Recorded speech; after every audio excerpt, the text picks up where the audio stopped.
never inside. Where you going, boy? Never inside. Where you at?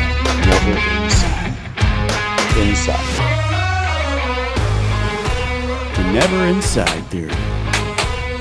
Are we going outsiding? That's the theory. Let's outside.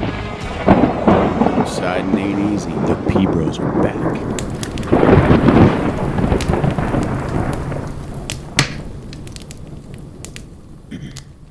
All right, guys. Welcome back to the Never Inside Theory. I am Luke. I'm with Pound Sign. Sup? What's up, dude? Just chilling, man. We're doing this a little earlier than we usually do. Doing this Get up in the podcast morning. thing. Usually it's the afternoon and we've already been out doing a bunch of things. Yeah. And then this is the first thing, which is different because my brain isn't fully functioning. Right. It's not at full, like one. Well, it should be. Normally mine would be right now, except I did zero exercise this morning. No running, no nothing? No. We didn't go to the gym this morning? I know that. I don't even remember turning my alarm off. Apparently, it just wasn't in the books. Wasn't in the cards, as they say. Right. And then, because of today's schedule and all that, it was just better to podcast instead of the gym. And so here we are. That's true. That's yeah. right. Usually I can get up, get my gym stuff on, drive to the gym, and then usually somewhere on the elliptical, like when I'm getting warmed up, is when I wake up. And I'm Right. like, oh, like everything else, I'm pretty much still sleeping through the whole thing. Oh, yeah. Which is fine because, Yeah. Blood's still pumping. That's right. So when I Fat's get still back, burning. That's right. And when I get back from the gym, that's when I start planning my day. That's when the magic starts happening. That's right. Well, there's going to be no magic today, apparently. That sucks for podcast day, but we're going to do our best to fix that. That's right. That'll be good. Yeah, so we did some cool stuff. What was it? Sunday, right? We did some more shooting, some more action shooting. That's right. It's pretty awesome. Go check out our YouTube channel. I did a post of a cool video that I made. Funny thing about that is that, as everyone knows, because I keep doing it and shoving it in everyone's faces, I got this new hobby of like editing videos and making all this, Yeah. fun stuff. So I've been doing that the last few times that I went to, that I've gone to the range for these action shooting things. And I always tag these guys in it, I figure it helps them out a little bit. L&L Firearms. Firearms, yeah. Yeah, so I always tag them, and they always love the videos and stuff like that. And they finally hit me up this time. They're like, "Hey, are you for hire?" I was like, Yeah. "All righty, there we go." But that's cool. So anyway, I just went there and I changed my Never Inside logoing. So you did do that. You did edit it. Yeah, I just I figured what the hell, I already put it together. Might as well be used for something. Right. So I went in there and just changed my Never Inside stuff. I left some of it in there, but to L&L Firearms, so they can use it on their website. So I just gave it to them. They can have it. That's cool. Um, So I just thought about. Obviously, we know L&L is putting together these action shooting things, right? yeah. So what is? I didn't even think about what the company is. Are they sell firearms and this is their way of getting their name out? Well, they do sell firearms. They have their whatever the licensing they need to Right. arms dealer's license, which I thought about getting. I thought it'd be kind of cool. That would be cool. That's still not off the table. Right. We've been talking that for a while. Yeah. Yeah. But no, they do courses. So I learned about them through getting my CCW. Right. So they're the ones I went through for my CCW course. Oh, okay. Yeah, and I just found them online. Gotcha. And then, since then I get emails from them. So that's how I found out about these action shooting courses and stuff like that. So yeah. I didn't realize, I guess we're probably one of the more regular folks that go shooting with them. I think we are now. Yeah, because we pulled up and like, oh, hey, Jacob Ballou, what's going on? Yeah. I didn't know anybody knew me like that. So that was pretty cool. And then they were like, don't try to keep up with these guys if you're brand new and this and that, which I never considered myself to be Well, great or particularly fast. right. But we've done it several times, so I guess we're not. We're getting better. Just like anything else, we're practicing more than most people do. I think so. So I know. that was kind of cool. So yeah, it was kind of cool that they were definitely part of the clique there now. Yeah. But that's pretty cool. I kind of felt bad because like we're done. I just kind of wrapped up, started leaving. Oh, and yeah. then the dude was like, "See you later, Jay." It's only because I said bye to him first. Oh, okay. I was Yeah. like, "Oh, my bad, dude." I was like, didn't see know- you, Gary. And I then he didn't- looked over. He's like, huh? Yeah, I was like, I didn't know we knew each other like that. So, but Well, he does he's know your name. Yeah, he does know me. So he's a very nice guy. I mean, they're Yeah. actually very nice, but Yeah. two of them are great. You know what was crazy? Mhm. And so when you're finished with your round, right? Like you just Mhm. went, and at the end, you got to clear it, pull the trigger, holster, Right. and then that's when your time stops. So It's not true. it's not true. He's explained it so many times and you always miss it. It stops the second to last round goes off. And I always think you it's funny sure? because I watch these videos and you're like, and you're trying to get it in your holster. Yeah. And he always says, it's not a race to get in your holster. He said the timer stops when your last round goes off. Oh, I didn't know that. So it doesn't record that next amount of time until there's another shot it hears go off. they're the machine. just using it as I'm like all fast, dude, because I'm like trying to get. I've there. always and I'm like, I'm so much faster than everybody. Like, what's the problem? I'm the You're like- only one trying. You're like, why is Luke taking a sweet time showing him and blah Yeah. blah blah, and he still has Yeah. a faster time than me. Yeah, That's why. that's dumb, dude. Now I feel like a I just have giant ass. Dude, He said it so many times. I'm not dude. listening because my adrenaline's just going. Yeah. So next time you can relax a little bit. All right. Because the way now I haven't confirmed this, but what makes sense to me is that those little timer deals, the way they work is that it records the time interval between the last round and this current round. So if the next round never goes off, then it doesn't count that amount. So it can have an accurate, Oh, okay. from the time the beep goes off when they hit the button to the time the last round goes off, it's exact. Oh, okay. Well, Not whenever they hit the so button they're just again. like, what's wrong with this guy? He's all like Yeah. going crazy. And Gary's probably so tired of telling you he just stopped trying. He probably doesn't. Okay. Pretty sure that's what's going on. Okay. And that's why he remembers your name. What a jackass, dude. He's like, oh, that Jacob Well, at guy. least my times are decent, so I'm not just a complete like, Right. oh, okay, here's this fucking guy, right? Yeah. All right. Well, all right. So that's good to know. Now that we're talking about it calm, and I'm not out there like, a 1,000 things going through my brain because I feel like there's just so much. Since we're talking about that, I noticed something else. So I was editing the video, right? Oh, great. So There's I something see else that I'm doing a lot of time because lots of time I'm like going slowly through Yeah. a motion because I'm editing things together or whatever, right? Right. So I see things, and I don't know if you do this all the time or if this was just that one thing. And because I know how things are, you're out there, it's fast paced, Right. You're kind of a little bit here and there. Yeah. We all do it. But I don't know if that's something you always do or if it was because of that. Okay. So Here we go. you had taken so many shots, but you did not expend your magazine. I know that I do that all the time. Yeah, no, you're supposed to. Okay, That's a okay. good thing I do that, yeah. because you can by design. drop your magazine, you can load the next one in, Right. and then there's no racking, no re-racking, Right.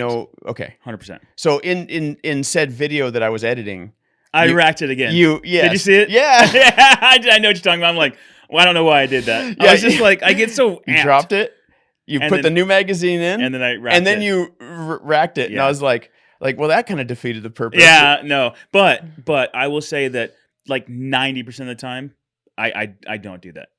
Okay. So I think I had a feeling that was the case. I did it because I haven't seen definitely you do one that time, before. the whole time, and we went 5 rounds, right? I did it one Yes. time because I was just kind of like stumbling Right. a little bit. It's and usually in the beginning when you do those kind of things. right, and so no, I very much don't do that, and I definitely I have full magazines. So I take 3, right? I have 2 in my belt, Mhm. and then I have 1 in my hand as I walk up to the starting line, and then he says make ready. I put it in there, rack it, put it in holster, and then hands above your head or whatever, however Right. we're starting. And so, but when we walk it initially, I'll break it into 3 sections. I go, okay, this section is 1 magazine, done. Yes. This section is a 3rd magazine, done. This section. That's why I always I do the start same. from left to right, or usually it's left to right. Yeah, no, I do it intentionally. Yeah, I do the same thing. I don't necessarily do that because I went middle, left, right. Right. Because that Correct. seemed the easiest to me. Yeah. But yeah. So yeah, Yeah. that was a good time. But there's one other thing that was really interesting. And I don't know how this happened, except for other than maybe I'm just racking it really fast.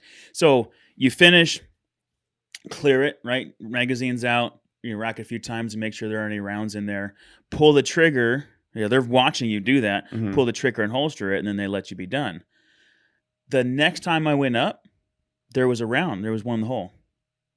Because they said, Meg, ready. I pulled a pistol out, and I went to put it in, and it wouldn't go in. So I had the magazine in my left hand, and I racked it, and the round fell out, came out, and then put it in. That's kind of scary. Yeah, and then she goes, that's not good. And I'm like, oh, it's not good. I'm like, wait a minute. We did it together, like when I finished the last round. So what happened is you need to make sure you drop that magazine before you rack it. Because you racked it to show them, because you're in a hurry, and you're like, I always watch you do it like 3 times. You're like, you racked it, and before you drop the magazine. Because there's no other way that another round could get in. But I pulled the trigger. I pulled the trigger. You have to pull the trigger. You can't before you put it back in your holster. And how is that even possible? I don't even. And when I went, I have to go to the little table off to the side to wrap your pistol up. There was one other round there too.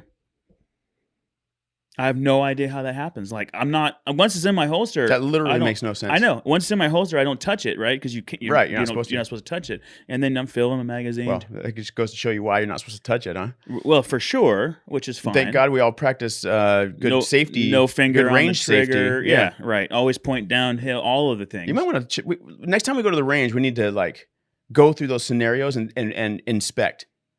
Yeah, and figure out how that's happening, because how is that possible? That doesn't even seem possible. The whole thing is that it's a beginner's course, right? So they're very diligent in watching everybody. Absolutely. And so they were right there. Yeah. And then twice it happened. Isn't that weird? Yeah.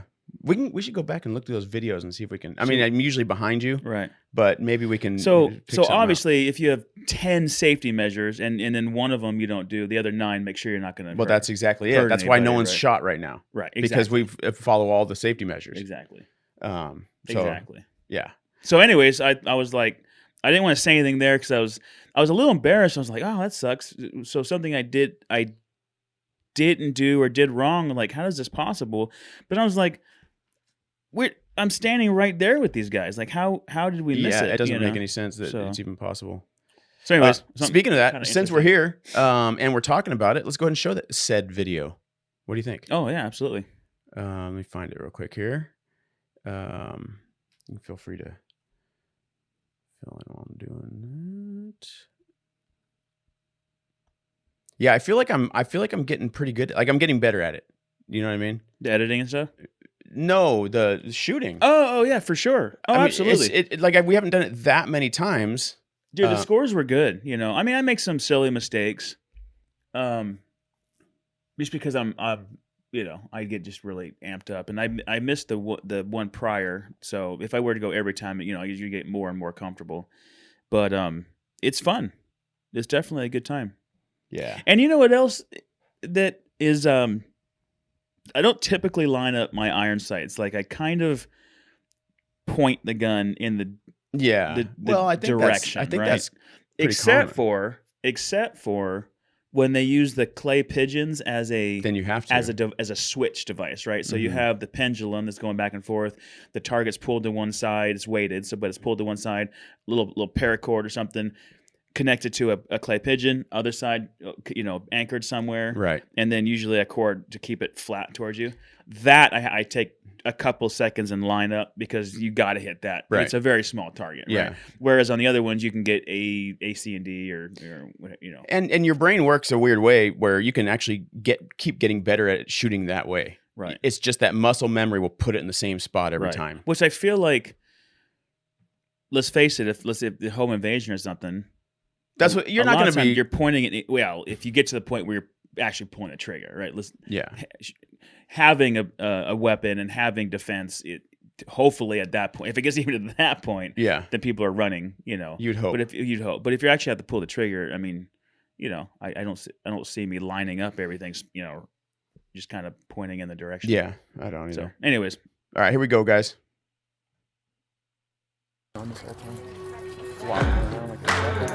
Dude, that's such a cool look.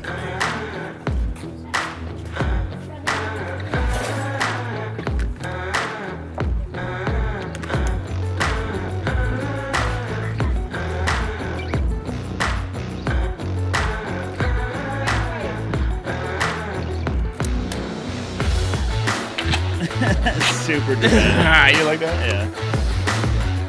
I know how to do. Are you ready? Yeah, there's the clay pigeon we're talking about. You like how I made it quickly zoom in on me releasing the magazine? Yeah, that's a good move. You can tell you got a good sized pistol there. That Yeah. other chick had a cannon. Did Yeah. you see that she was carrying I around? think it was a beast. Like a 45 or something. It almost looked like it was.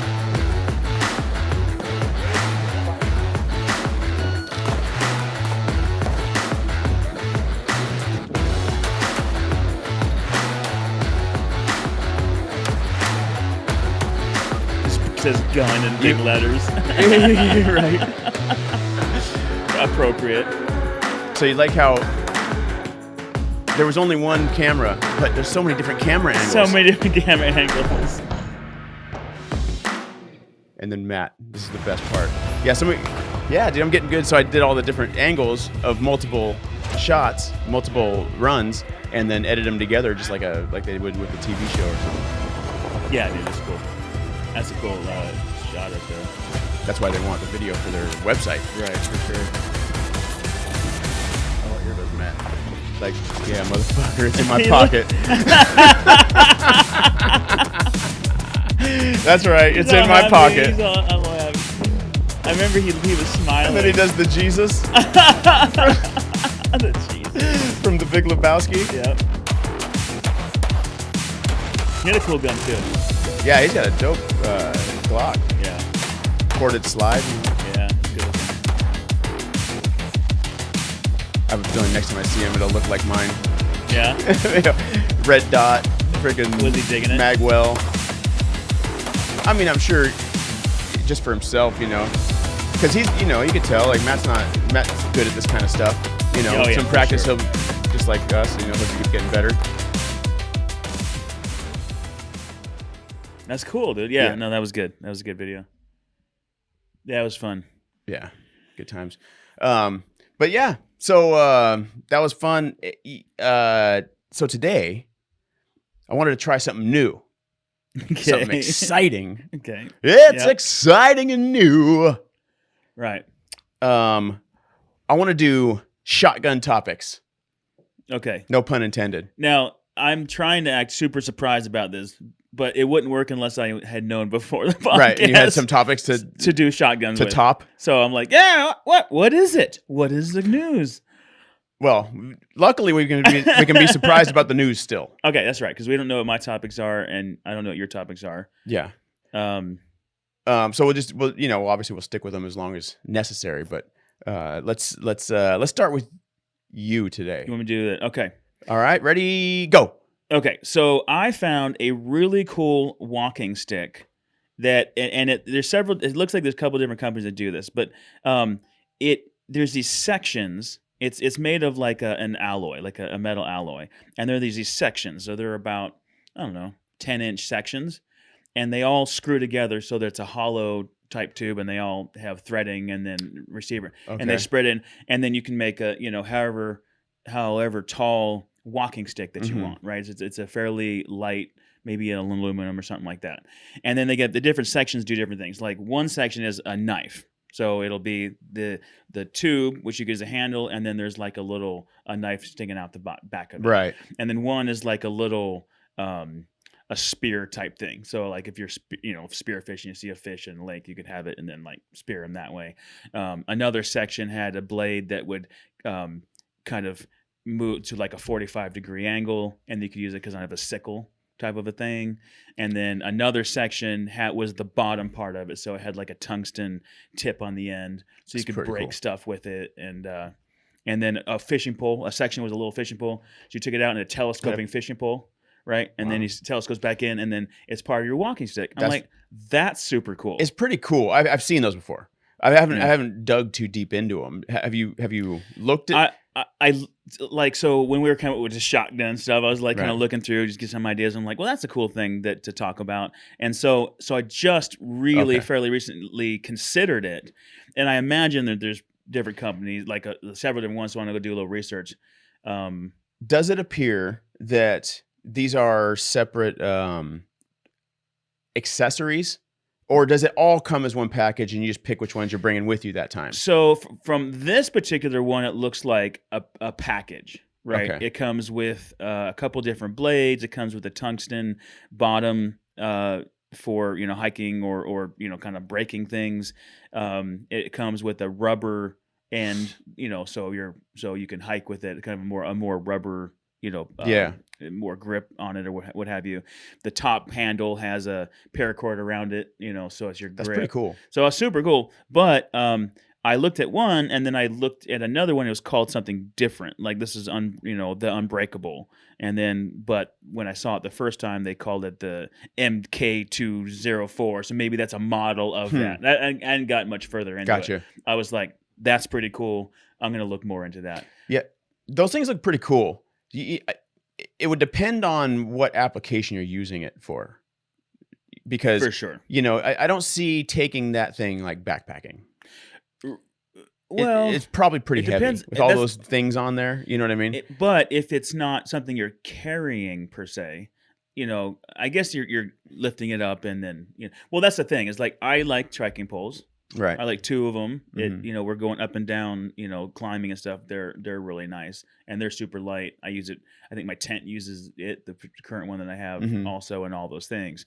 So I wonder what it would be like to have a walking stick as opposed to trekking pole. Yeah, I have a tendency to my mindset immediately go, even though I'm by no means like an ultralight backpacker. Right. My mind automatically goes to the weight of things and stuff like that. So even though I'm not, I'm willing to carry a little extra weight, I still think about it, and I'm mindful of it. So that's the first thing that pops in my head. But that doesn't mean that everyone's going 100 miles, right?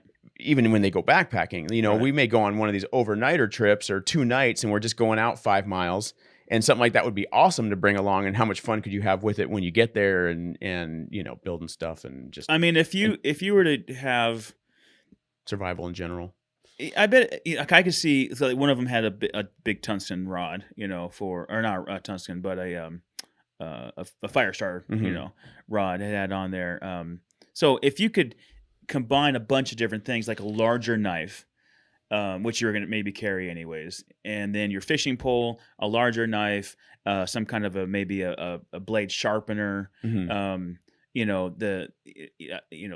little saw thing. So if you were to take a bunch of stuff out of your pack and put it into the stick, and it was a little heavier. But it makes up for the weight. But it makes up for the weight. It seems like a hunter's tool. Like you would bring that along hunting, right? Because hunting, I haven't done it yet, but it seems to me that like they have like no concern for how much weight they're carrying. It does seem that way, doesn't it? Yeah. Like they got the heaviest, like big old everything, and they just like for some reason no one seems to care how heavy their pack is when they're hunting. I don't feel like they go that far out. I think they just get far enough. And then they kind of set up a camp and then go from there. Right. Yeah. And leave their stuff or up in a tree. Yeah, I think you're right. So yeah. Anyways, I thought that was super cool, and I think I might look more into it. And then do a little pros and cons. Get some reviews on that as opposed to having 2 trekking poles. Is one pole good? I don't know. I typically like to if we're going up and down a lot, like a lot of elevation. Yeah, on that Hiker Trash Radio, he always asked that question. And, most people like trekking poles. Yeah. Some people, that's their answer is 1. I Is want the pole, but I don't want to always have 2 poles sitting there. Right. I do take 1 pole and put it with my other one often while I'm using my hand to do different things. Right. So 1 pole might give me a little bit of stability, obviously having 4. Well, you're going to, for a long distance hike, if that thing's got any weight to it, it's going to get old picking it up and sticking it down. That makes sense. For all day long. So now I would say that nowadays with these alloys and stuff, you could probably get something that's not that heavy. Yeah. I mean, potentially, especially if you can switch arms. So anyways, I'm going to do a little research. Yeah. So that was one of my... Get one, test it out on one of these shorter trips, like these Kennedy Meadows trips or something, Yeah, I might look into it. I always like the cool new gear too. Cool. Okay, shotgun topic. For me, we are doing orienteering. Okay. Have you ever heard of orienteering? Not before you told me about it. Fair enough. Me either. So orienteering. So this is a kind of a funny little roundabout story here. I had the idea a couple weeks ago to look for good quality outdoors podcast topics using AI, Right. just to be as completely ironic as possible, right? So Chat GPT, I went on, I typed in topics for outdoors podcast, something along, that's paraphrasing, something along those lines. Mm-hmm. And it came up with all these things, the typical things you would think of: hiking, camping, mountain biking, snowboarding, all the typical things that you would normally think of, and orienteering, which I had never even heard the word before. So it popped up in that list. It was the last thing on the list, the last item on the list, Okay. orienteering.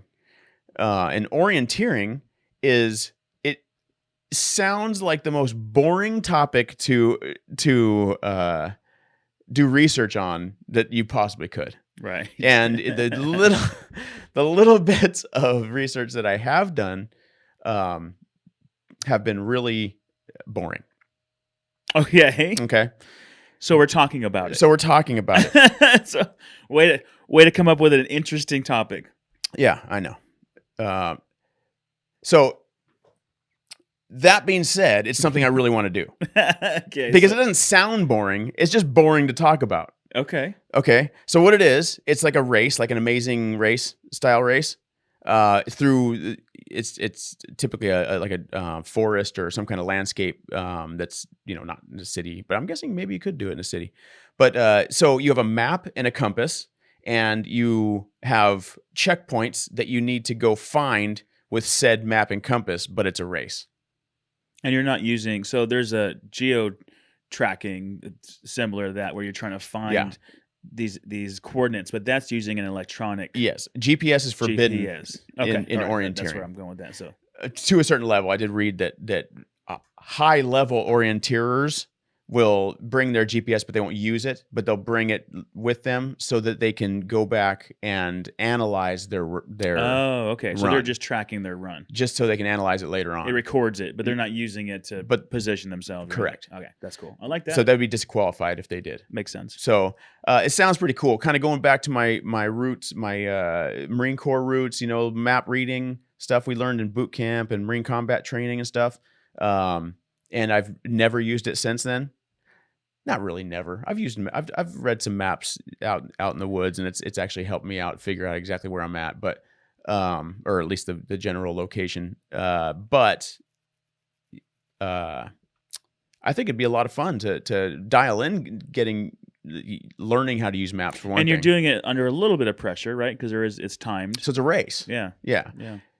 I'm guessing there's going to be all different types of people involved in this race. So you're going to get the people who are competitive and actually think there's a chance they can win, like running a marathon. Right. There are the people that actually are trying to win that marathon. Sure. Whereas if I run a marathon, I'm just going to be trying to finish the marathon. Trying to finish, yeah, for sure. And then so I'm sure that you kind of get the same range of contestants, for this thing. But it sounds like a lot of fun to me. And, to someone that doesn't like running, it might just sound like a lot of running. But from the little bit of reading and videos that I did watch, it's kind of, it seems more like, yes, you're running, but you're also like stopping and checking your map again. And you got to keep making sure that you're on course and you're not, you know what I mean? I feel like if there wasn't great distances between the points of interest or the points that you're trying to, maybe a mile. Right. As opposed to, all right, it's 15 miles that way. Right. So that you're definitely probably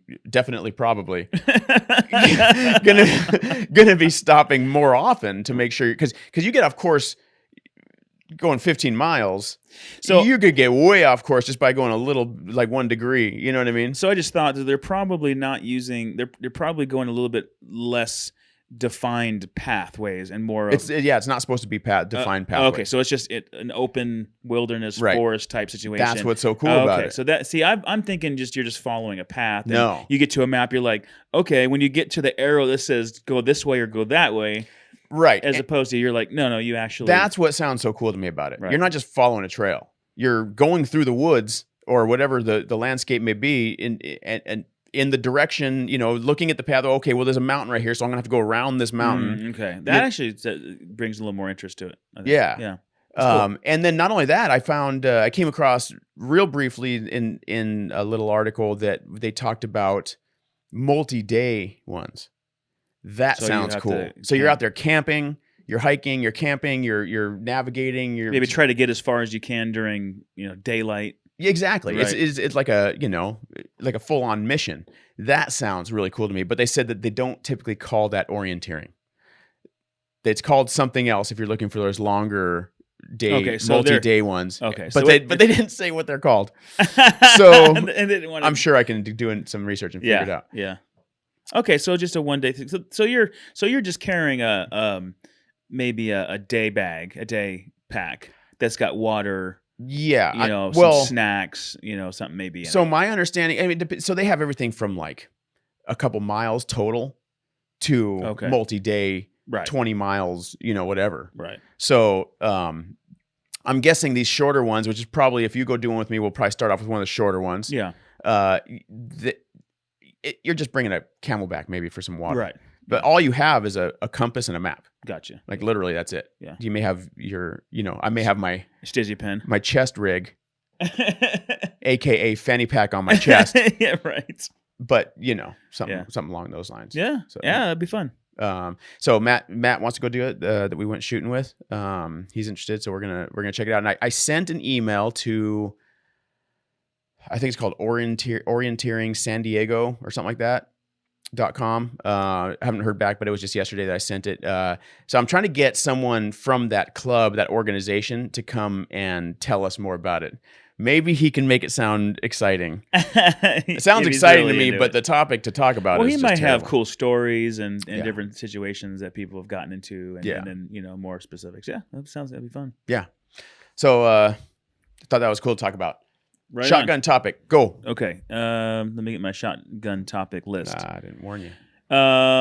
So I had a cool idea. So I like to settle kind of in a glamping. I still like tent camping, but like at a campground, right? Like that's probably one of my favorite things to do. Yeah. And the last time we went, building a fire, we didn't have quite the right wood, and we tried different, like these little blocks of wood that came from the axe throwing lounge, or little blocks from the targets, and we were trying to burn those. It was a disaster. So I thought it'd be cool to rig up, and they may already have this, like how you can have like a propane fire in your backyard, right? There's like glass beads, and the propane comes from underneath, right, and it's hooked to a tank.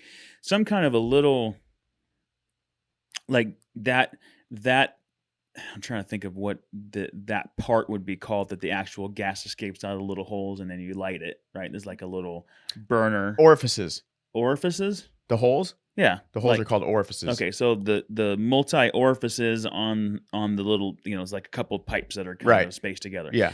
Just that, a tube and a propane tank, you kind of throw it in the bottom of the pit, and you could put like wood and stuff on it. Mm-hmm. And you can just turn it on and then light it, and it gets the fire started for you, and then like turn it off. Or you can just put it in the middle of your fire pit and then turn it on and let it burn. You never have to have wood. That's a thing that is there?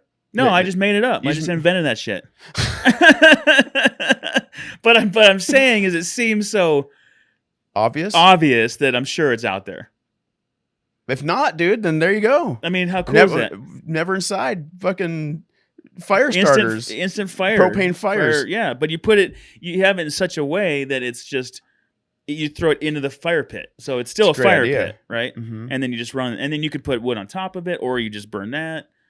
You maybe make it towards, you can have cool flames that come up, adjust the orifices in such a way that the orify? Yeah, the orify, that it looks like more of a flickering type fire. I mean, right. Kind of tweak it. Huh. I thought that was a cool idea. It is a cool idea. I like your style. Yeah, because you see them that you can, even ones that are designed to take camping, but it's still always just the flame that comes from it. It's not like it's designed to just start the fire. If you have wood you want to use with it. Yeah, you could throw it down and then put wood on top of it, and then put the bigger pieces of wood, so then you immediately have a fire. And then if you get big logs on top of it, once it lights, you can shut it off or what have you. Yeah, that's cool. Yeah. Maybe all right, dude, make it and we'll go try it out. That's right. All right. I'm definitely, the next time so I need to just get over to, I mean, it'd be simple to kind of test the idea, right? Because you have replacement orify tubes that you put like in your grill, right? Your gas grill.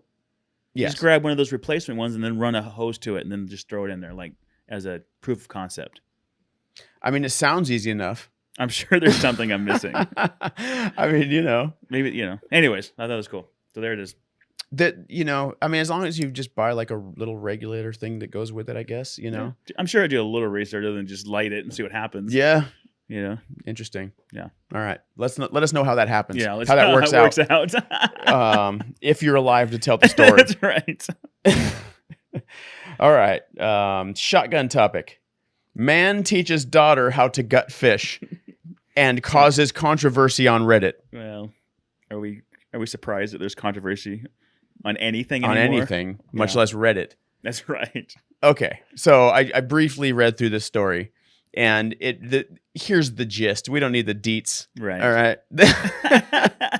The gist is that some guy that enjoys camping and outdoorsing with his family, Sure, on the reg, was talking about his trip on Reddit, I guess, and mentioned that he taught his 10-year-old daughter how to gut a fish.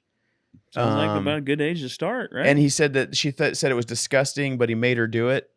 So okay.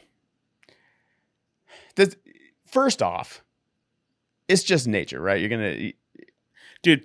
Kids were doing that at the beginning. Like that wasn't something that guy invented and tried to scar his kid with. right? Back in the day, that's what kids were doing. Today, if you're not in frickin' suburban America, right? You're fishing and gutting fish at 2 years old, probably. Yeah.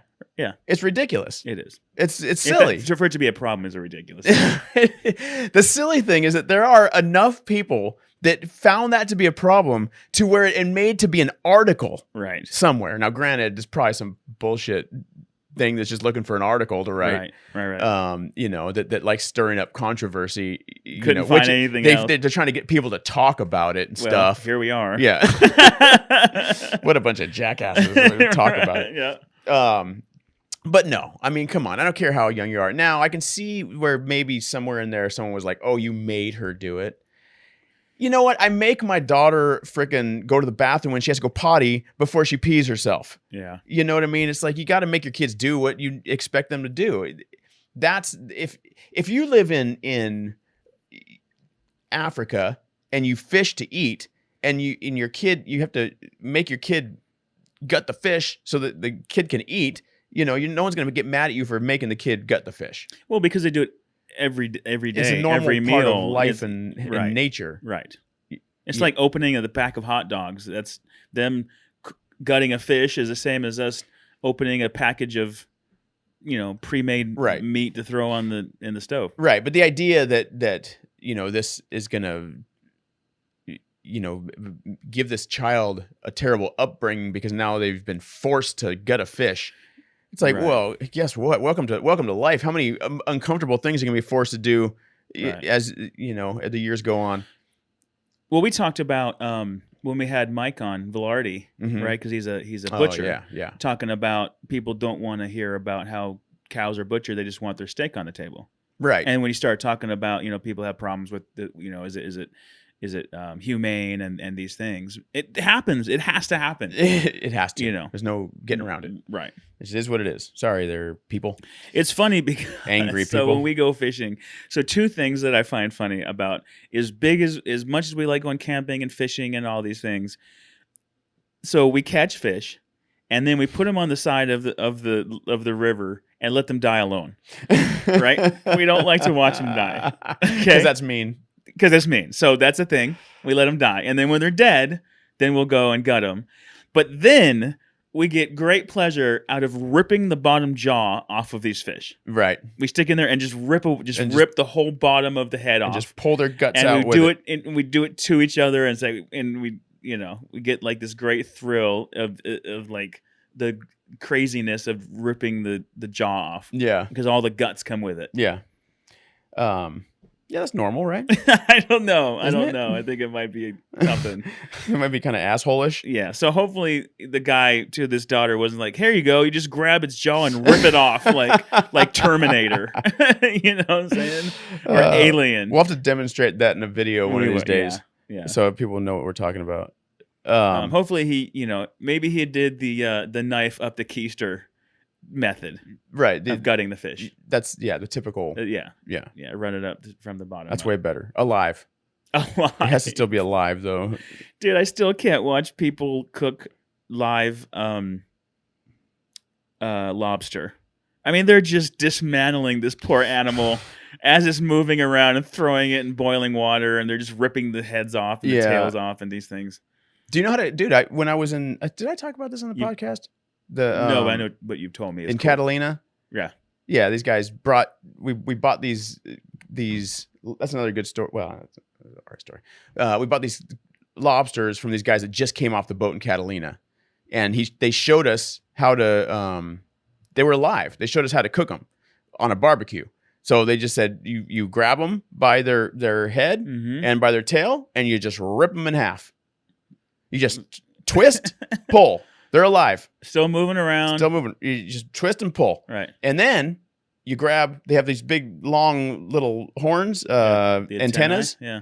You grab one antenna and you break it off. He's still alive during all this. That's what I'm saying. You take the pointy end of the antenna and you shove it up his ass. And then you pull, and it's barbed. You know what I mean? So when you pull it out, it pulls all the entrails out. Kind of like, when you have a shrimp, you want to kind of take your finger down the blood vein, because there's all the little poop down in there. Yeah. It takes all that out for you. Mud vein, rather, not blood vein. Mud vein. Yeah. Poop. That's what I call it. It is poop. It is. So lobsters have the same thing, but it's covered by the shell. You can't see through. Okay. So you use their own antenna while they're alive and shove it up their ass. That's what I'm saying, dude. Like, and then you throw them on the grill. I get it as part of it, but it's still like, it kind of gives me the heebie-jeebies a little bit. It's kind of messed up. It is kind of messed up, dude. I'll admit that. Could you imagine if these giant aliens visited Earth and decided that we were lobster to them? Dude, don't get me started on that. And they just scooped us up and ripped our legs and arms off and then shoved our leg up our asses and pulled our entrails out and then threw us in boiling water. And we're like, ah! Yeah. And we're just like, there's like, oh, silly humans. We're like, they don't feel anything. Rumor has it they scream. They can't hear us because they're huge. They don't, they're... Anyways, that's exactly what's happening to those poor lobsters. Yeah. Yep. That's it, dude. All right. But there you have it. Shotgun topic. Okay. So, as you guys know, I'm building Blue Steel, my Jeep. Yes. Right? We have the lift kit on the way. It'll be here in about a week. Yes, that's right. Right, so we're going to do that. So that's exciting. I'm looking forward to that. I'm also getting with these guys from a company called Steel Nuts, which is the best company name ever. And they do custom modifications on cars and stuff, welding and fabrication and stuff. And they're going to help me tear the doors off of it. Nice. So that I can take them off and on. They're going to put a pin system and make it, where I can take them off and on. So leading me to a cool conversation I had with them. If you don't know that, and I knew about this for cars, but not necessarily trucks and Jeeps. So the XJ, my 96 XJ has a unibody. So the whole body is the strength to the vehicle as opposed to a frame. Right. Like a big truck frame, like you can take the cab off and there's big giant I-beams, old school trucks, and I'm sure they're different now. A big hefty frame, and then they put a cab on top of it. Right. My cab is the frame, if you will. It's all one piece. It's all one unibody. Right. So when you start pulling, and the doors are part of that. So the door closes, it locks into position, it further stiffens the body. Right. And so because of that, XJs aren't the best for real heavy mountain climbing and stuff because they twist. Right. You put these crazy suspensions on. They're not them. the best to just go full on. Well, it's funny. It's funny because the guy was like, if you're going to put a bunch of time and money into it, do like I'm not as familiar with the other types of Jeeps, but like the Wranglers and stuff. Right. And they have CJs. Or no, not CJs. Right. So there's different ones. They have frames and stuff. So those ones are much better because when you're twisting and going up, their doors like the rear door won't close anymore. They get loose, and then if there's no doors on it, it's going to flex and do all these things.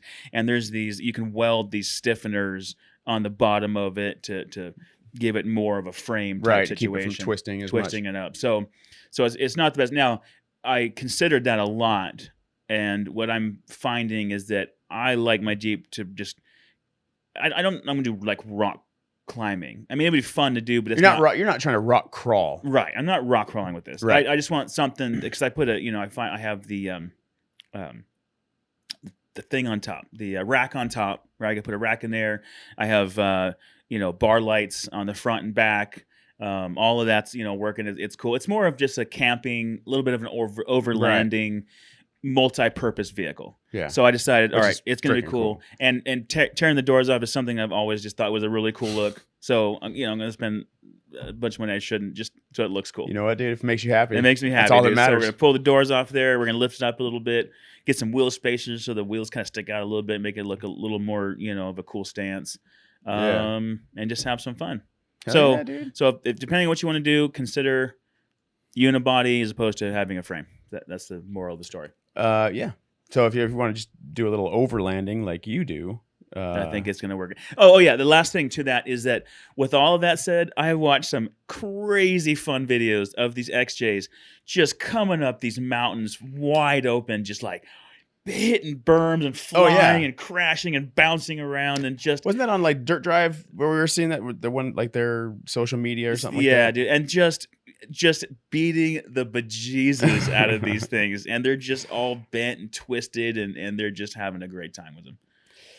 So there is a place for it. Just understand what you're getting into, and the thing is, after a while, is just gonna, if you beat it up enough, it's gonna have some long-term effects. It's gonna look like a corkscrew. Yeah, exactly. It's gonna be all twisted up. So, anyways, it was cool. All right, cool, dude.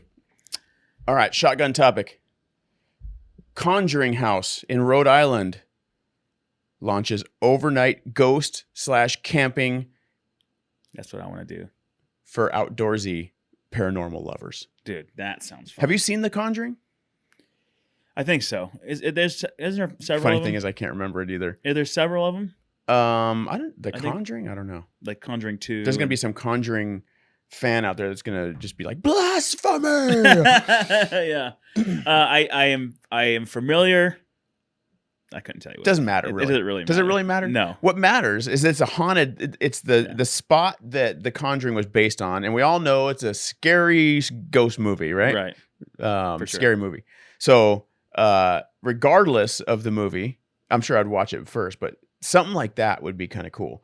It sounds like it's like a camping trip. So you're in the woods, but at this place that's haunted from murders. And is it a tent camping? I believe so. Or yeah. Inside it's some. No, it's tent camping. Yeah. Well, here, let's have a look. See, shall we?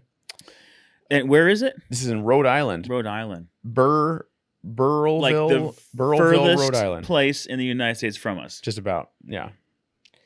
Say the Conjuring House in Rhode Island is now offering a paranormal camping option for visitors who are brave enough to sleep among the spirits. Yeah, naturally. The cinematic landmark has dubbed the experience as GHG gamping, like ghost. I see what they did camping. there. Gamping. Gamping. It's not. I don't have a very good ring to it. No. All right. A term that's supposed to mean ghost plus camping. Right. Okay. Thanks for clarifying. That's what it says right there. Thanks for breaking that down. If I just read further, I wouldn't have had to strain my brain to figure that out. Right. According to located at 1677 Round Top Road in Burrillville, a town in Providence County, Rhode Island, the 14-room farmhouse served as a film location for the 2013 horror film The Conjuring, which is reportedly loosely based on real-life exploits of paranormal activity. And I just clicked on a link on accident by laying my thumb on my phone right in the middle of my sentence. And so is this just the place where they filmed it?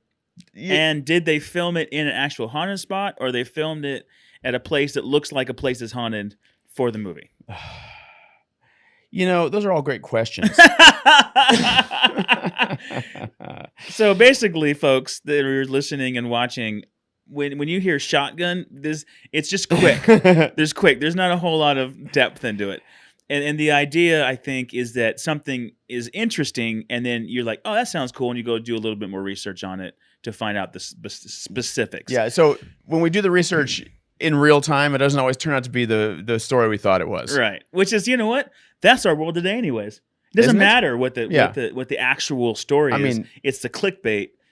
It's what is the title. Everyone knows the title is the fact. Is the facts, and you don't need to read anymore. You're done. As long as you read the title, you are informed. You're in the know. And you can go spread that. You're to knowledgeable, all your baby. friends. You got it. As fact. Fact. That's Right. cool. Yeah. So that fact turned out to be wrong. But let me ask you this though, which is really, I think, the essence of this is, I'm sure there are haunted places nearby all of us that we can get to easier than Rhode Island and go camp somewhere that's truly haunted. That would be Do you fun. remember up in Oregon when we lived up there, Gold Hills Cemetery? I do. I remember that is a thing. I remember do. going there when we were kids. You know, I think you were in high school as a junior Did we high go or something. there and we were doing the whole like lay down between Yes. the gravestones? Okay, I remember. And that. then there was like the two tombs or gravestones. And one was hot, and one was supposed to be hot, one was cold. cold. And I remember, I specifically remember standing there with both my hand, like one hand on one hand on the other, going, I guess kinda. Yeah, you. I'm wanted like it trying so to bad. convince myself that I feel it, and so I think I kind of just did, like, yeah, I feel Right. it. But you know, looking back, it's like I was totally just convincing myself. We that- were all just like laying between them, a bunch of high school kids. We had a great time. Yeah. It was a lot of I fun. mean, you know. All right, so fun stuff. I on that, I don't believe in ghosts. You don't at all. No. I figured I've been around 47 years, and this is the only ghost story or like paranormal story that I have right now. I've heard tons of stories from reliable sources, so I want to. Right. I want to believe that there are ghosts, and I want to believe there's paranormal activity. I just haven't pulled the trigger to 100% believe it. Okay. I feel like something's out there, but I at this point feel like if we want something to happen bad enough in our minds as humans, it will manifest. Well, I feel like that explains a lot. Okay. So with all that said, I have one unexplainable time in my life, and that was that time. All right. So we're there. That was there? That was there. It's funny you bring that up. Okay. So we're running around and we're playing our kid games. So I look over down the street where I think we're going back to the cars. I look down the street and there was a window that I saw, a big half circle window, and it has the veins in it, like the glass, stained glass. I vaguely remember that. I probably told you, big stained glass window, big half circle with a light on just down the way. And it got my attention because I was like, well, that's odd because this cemetery is out in the middle of nowhere, like just land, like, right? It was out like farmland. This is where the cemetery is. We had to drive out to it. I was like, oh, that's interesting. Also, somebody's watching us and we could get in trouble, right? So we're like, all right, we got to get out of here. So we drove that direction. There was never a building. One little tiny shack with a little square window was the only thing that I saw in that direction. Even though I very, it was in the evening, so it was dark. This. Very plainly saw a window with a light on, thought it was odd. It just was a little out of place. And I almost can picture the window. yeah, I saw it was too. a big lighted window, and I was like, that's interesting. And we drove that way because I kept thinking about we're going to pass this, they're going to see us driving away. Nothing that even remotely resembled that. I saw, like again, a little shack with a little square window that was dark. Like we kind of passed it at a little building. There's no way it could have been it. It was not it. So I don't remember that much detail. After you mentioned it, I remember that window. I feel like I remember looking at the window in a distance, like I saw it too. Yeah, but I don't remember after that being like, oh, yeah. So I remember there looking like because it.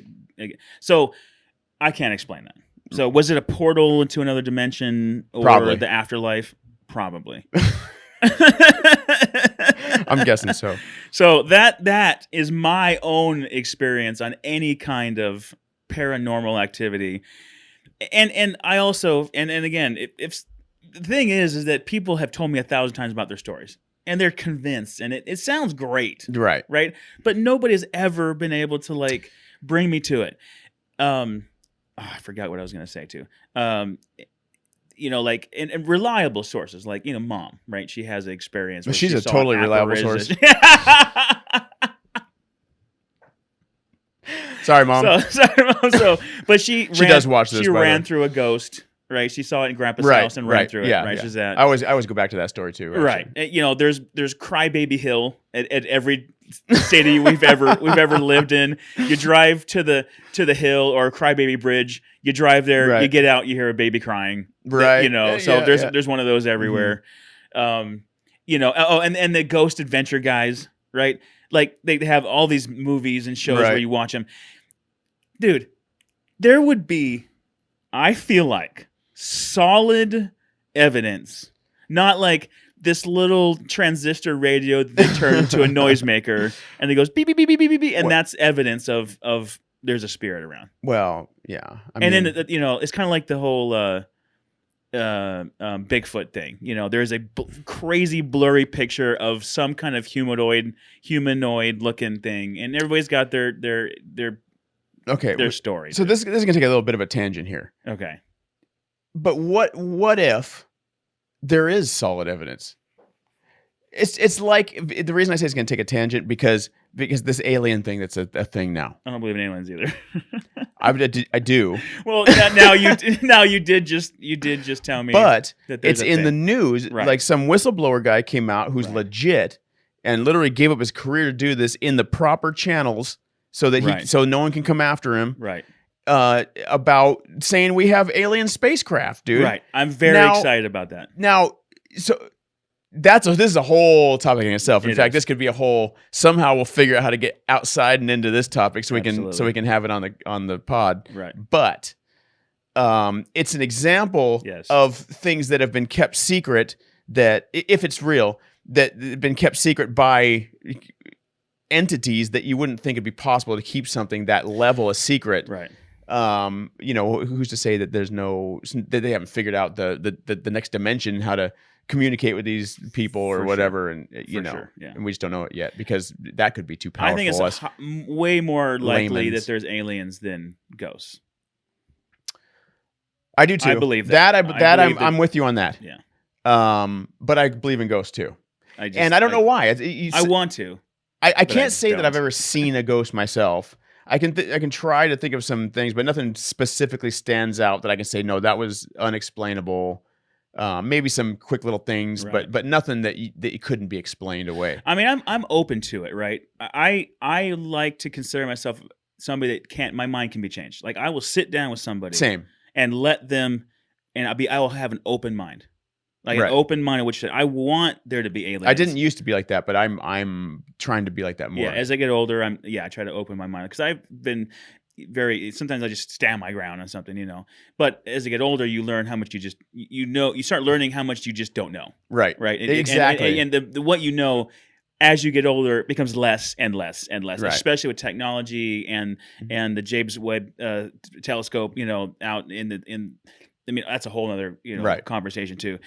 I feel like if there were real ghosts, that there would be a video of a ghost, but it wouldn't be from there's millions of them. But there's some underground fucking Blair Witch video that turns around, turns away just as the ghost fucking turns and looks at you, and it's like, okay, dude. So there's just the evidence is not there for me. I hear you. I want it to be. What's funny is for some reason my brain chooses to feel like there's been enough encounters and documented things with ghosts that I think that I don't necessarily think they're ghosts, but I think there's something there. Right.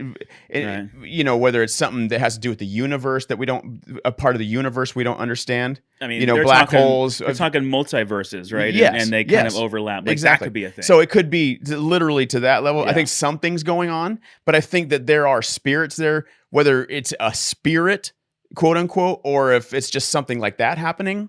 Just something like that happening. I think there's something there. Right. Okay. I guess I feel like spirits are a real thing.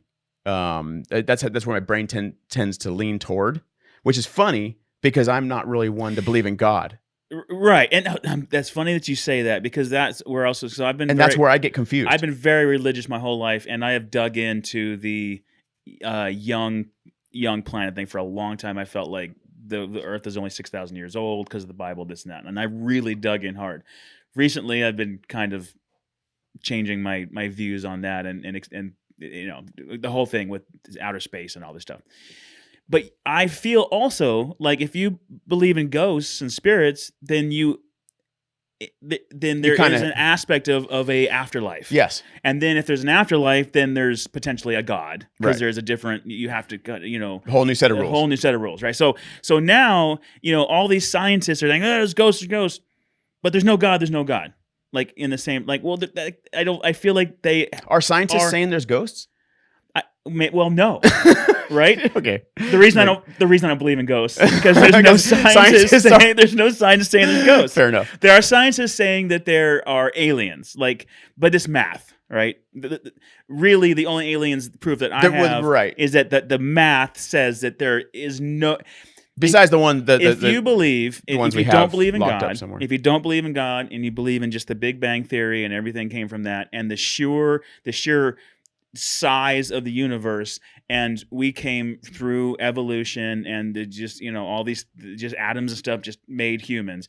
If that's true, and we weren't created by a creator, it was just the way the universe is. There's no doubt that there's aliens.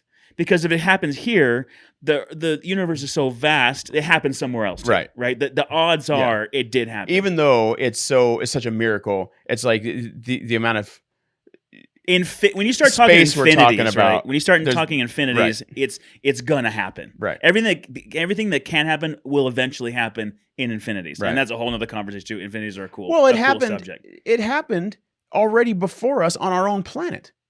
What do you mean? Dinosaurs. Oh yeah, for sure. It happened. They didn't make it. They died. Right, and then something else. And then we came along and we evolved a little better. Right. You know what I mean? It's freaking. Right. That's all it is. Right. So if you believe in that, if you believe there's no creator, it's just is what it is. How come there's no dinosaur ghosts? Maybe there are. That would be terrifying. But maybe there are, you know. But if you believe in ghosts, you have to consider there's an afterlife. I don't know if I believe in ghosts. I just kind of always have. Spirits and stuff. You know what I mean? Yeah. But it's not. There's no solid basis on Right. that. Like I wouldn't argue that there are ghosts. I wouldn't make that argument in a debate. Like a real right, like because you I have wouldn't nothing put to base it on. You wouldn't put your reputation on it. Correct. Okay. Yeah. Yes. Neither would I. But I feel like there are, which doesn't make sense to me really logically because I don't really see how God's a real thing. I think there's a very good argument for God. I can make an extraordinary argument for there being a God. I've Wow. done That sounds like another podcast. No, yeah, absolutely. And research, I have a good one. Like I convince myself over and over again that there has to be a God. But as we discover science and as we look further tens of billions of years into the past, right? Because that's the whole idea. There's lights traveling from across the universe, and James Webb Telescope is filming this and is getting these pictures. I forgot where I was going with that. I'm gonna be There's honest. God. That questions. Oh, well, all the as new questions technology God. arises, Questions and new facts are learned. of God, right? So now I'm like, okay. So I don't necessarily. There's not a God, but now I'm questioning what is God. So God is maybe just an idea. No, I think because I believe in afterlife. I may believe in afterlife because I really want there to be an afterlife. Well, I don't want to just be lights out personally. Right. That is a terrifying idea. It's sad. It is terrifying, dude. It's not Even terrifying. though we won't know. You won't know the difference. Right. It's just sad. It's sad because you do all this and then it's for yeah. nothing. All this for stuff you nothing. worked so hard to accomplish and be something and Poof. and be a good person and blah Yeah. blah, and then it's just lights out. Yep. Doesn't matter anymore. Yep. You're just an ant. And then what's sadder than That that got is stepped like on. they say you die twice. You die, and then the second time you die was when the last person mentions your name, and then you are really gone. So how's that? That's a horrible. I don't know. I feel like I die a little bit every day.